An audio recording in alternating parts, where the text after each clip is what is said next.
Assalamualaikum warahmatullahi wabarakatuh. Selamat siang semuanya, selamat datang di A3 Thoughts. A3 berbicara, kalian mendengarkan. Nah, pada podcast kali ini kita bakal membahas hal yang cukup menarik yang mungkin banyak media atau masyarakat luas yang sedang banyak kasus tersebut, yaitu tentang cyberbullying. Nah, pada kali ini tuh aku nggak bakal sendiri, aku bakal ditemenin oleh orang yang sangat keren, yang sangat sangat bermutu, sangat daging omongannya. Oke, halo semuanya, selamat siang. Aku Elvina dari program studi psikologi Indonesia. Kira-kira gimana nih Mbak? Perjalanan tadi enak? Lumayan? Enak, lumayan, tapi agak macet aja. Agak macet ya, akhir tahun ya di Jogja awal tahun. Betul. Nah Mbak, tadi kan kita membahas tentang cyberbullying nih, yang emang lagi naik-naiknya, dan juga apalagi media sosial sekarang tuh lagi naik-naiknya lagi ya, apalagi TikTok kan. Pasti banyak banget komentar-komentar di luar sana. Nah, menurut Mbak sendiri nih, sebagai anak psikologi, nah menurut Mbak tuh apa sih cyberbullying gitu? Menurutku cyberbullying itu adalah suatu kekerasan ya, kenakalan, yang mana itu dilakukan di media sosial. Entah itu berupa kata-kata kasar, atau kata-kata pelecehan, atau kata-kata penghinaan, dan lain-lain. Bahkan penculikan data, penculikan data itu juga bisa dimasukkan ke cyberbullying. Jadi kayak kita ngambil data-data yang belum tentu legal, itu termasuk cyberbullying berarti? Iya, penculikan Data pribadi gitu ya? Terus kira-kira Mbak sendiri pernah nggak sih ngerasain atau ngeliat nih teman atau keluarga kena cyberbullying gitu? Kalau dari orang sekitar nggak pernah ya, cuman mungkin ada salah satu teman kelas karena dia memang pakaiannya seperti itu, jadi di sosial media tuh kayak kena pelecehan kayak gitu loh. Di komentarnya gitu ya? Di komentarnya kayak kena pelecehan kayak gitu. Nah terus Mbak, ini kan berarti kan si teman Mbak ini jadi korban nih. Nah menurut Mbak nih, kalau misalnya dia udah jadi korban, nah terus dia kira mau bercerita, itu gimana sih Mbak?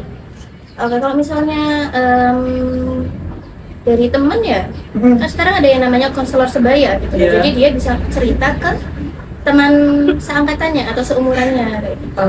Karena kan lebih nyaman kalau misalnya ceritanya ke teman kan, daripada ke orang tua.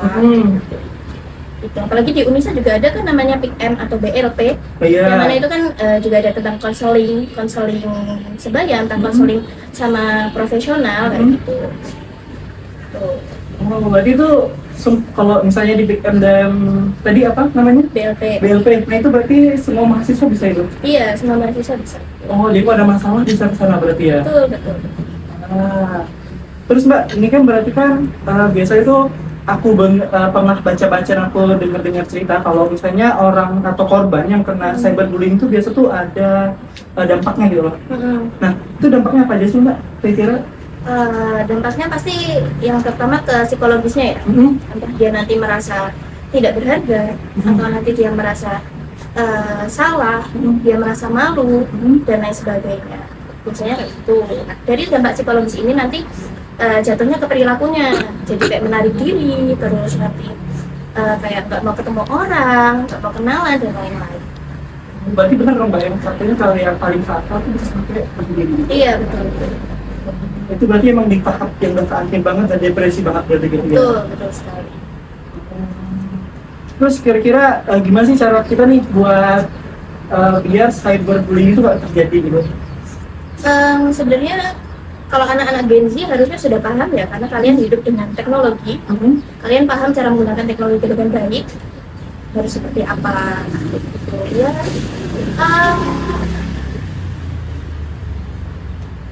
ya.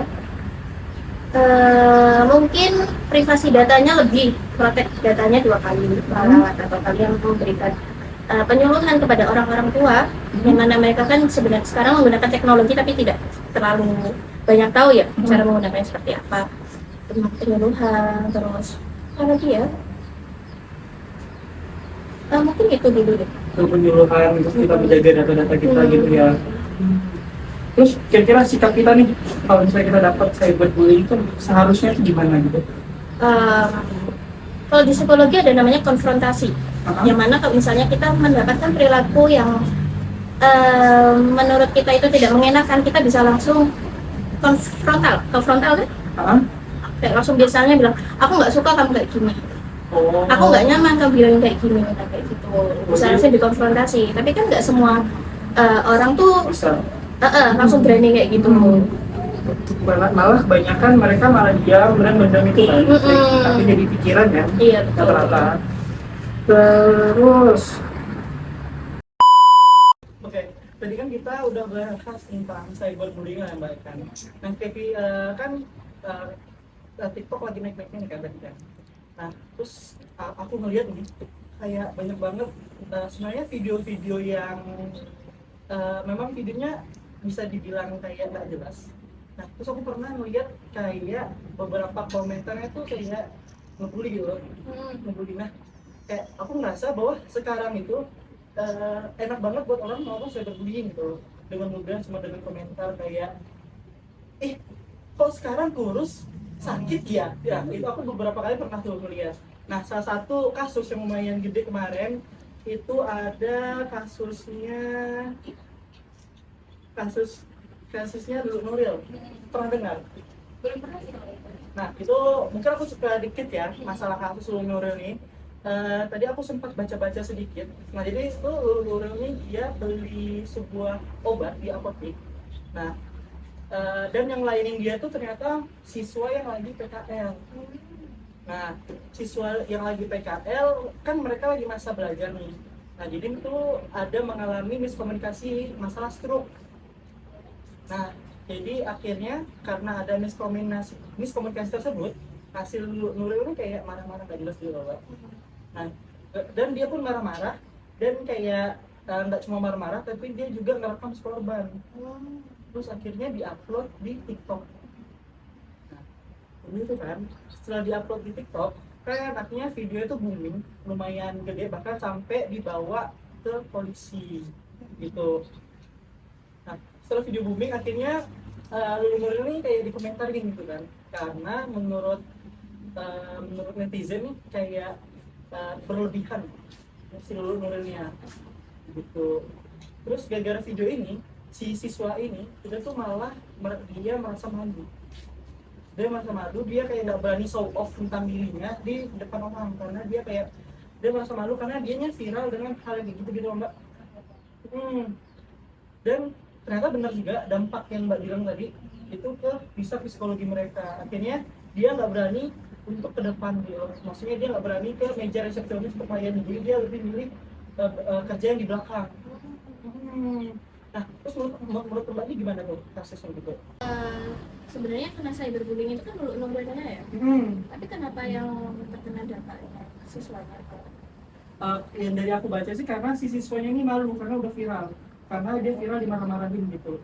Sebenarnya si Lulu ini juga kena cyberbullying juga benar, karena konten yang dia buat. Nah, kan udah kita tahu nih ternyata Lulu Nuril ini salah, terus dia kena cyberbullying. Nah, menurut Mbak gimana?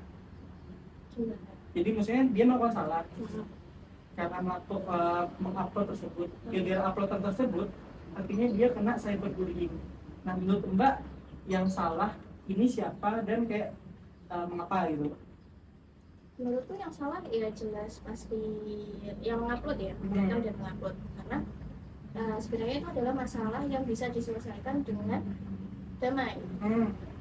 Mungkin dari yang mengupload sendiri atau Lulu Nurilnya itu menanggapinya terlalu berlebihan. Dan menurutku cyberbullying yang diterima dia tuh bukan termasuk bullying ya, karena kayak apa sih, hukuman sosial, hukuman moralnya. Gitu. Oke, berarti lebih ke hukuman yang didapatkan karena dia sudah melakukan hal tersebut ya? Iya. Terus kalau dampaknya ke siswanya ini sendiri, itu menurut Mbak gimana? Apakah emang Nah, terus juga menurut Mbak nih, gimana sih pendapat Mbak tentang siswanya yang akhirnya tuh dia tuh menjauhi diri dari sosial itu karena video tersebut? Ya, misalnya dari siswanya itu kan bukan berarti dia terkena dampak cyberbullying, tapi kan dia malu karena videonya viral. Apa ya?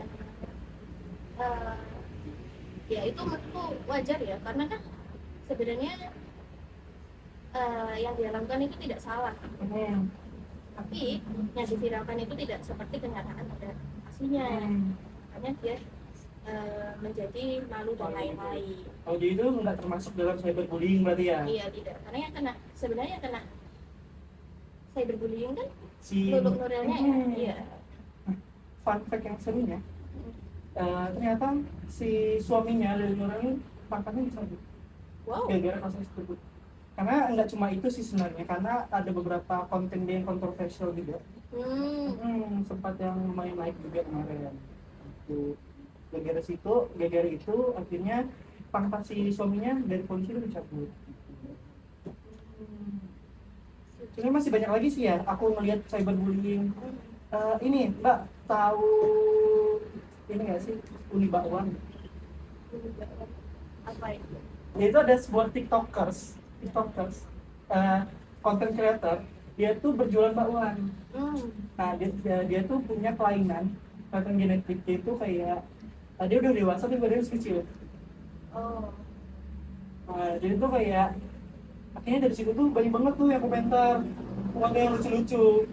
Nah menurut Mbak tuh misalnya nih di orang nih komentar di sebuah akun sosial media, nah mungkin si pelaku menganggapnya itu bercandaan, tapi si korban kayak mungkin menganggapnya serius. Nah itu apakah menurut Mbak bisa dikatakan cyberbullying apa enggak? Kalau pendapatku pribadi itu mungkin bisa dikatakan cyberbullying, karena seperti yang bilang tadi, cyberbullying itu adalah kekataan atau penghinaan dan lain-lain yang dilakukan di sosial media dan itu mengganggu. Jika yang dikomentari itu merasa terganggu, itu bisa masuk ke dalam cyberbullying. Tapi sebenarnya bisa dilihat juga konteksnya seperti apa. Apakah itu hanya lelucon atau itu tuh kritik atau seperti apa. Tapi kalau misalnya kata-kata yang dilontarkan itu mengganggu, menurut itu termasuk bullying.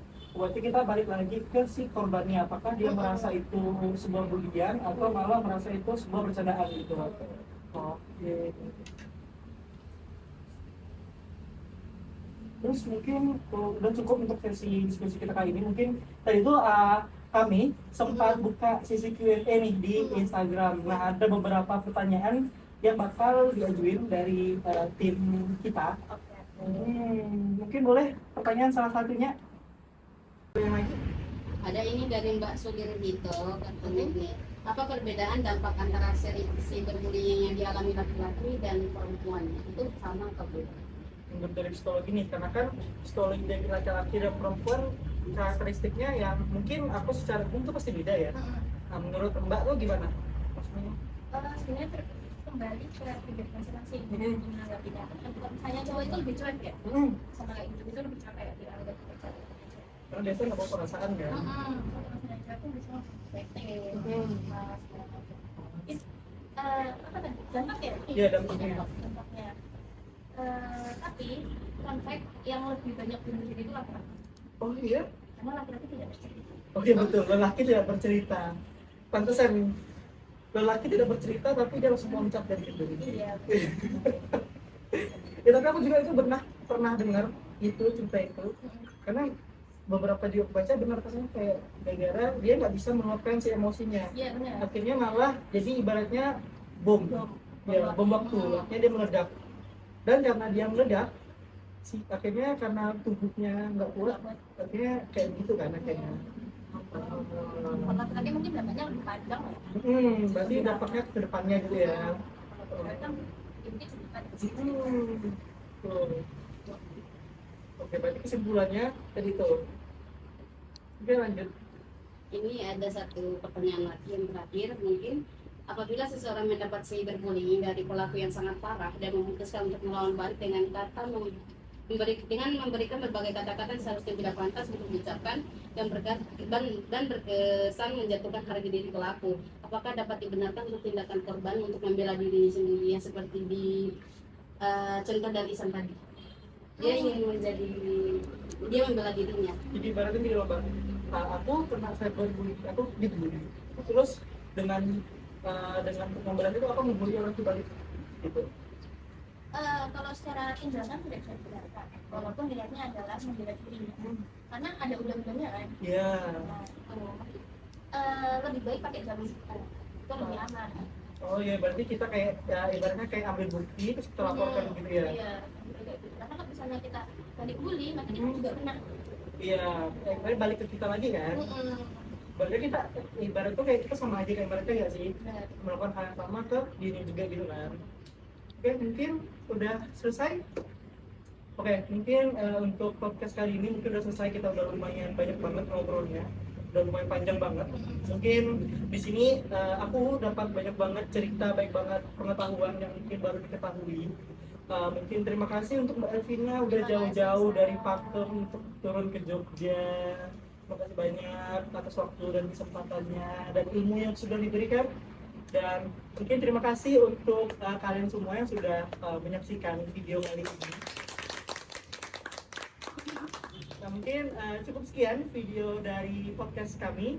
Assalamualaikum warahmatullahi wabarakatuh. Bye bye.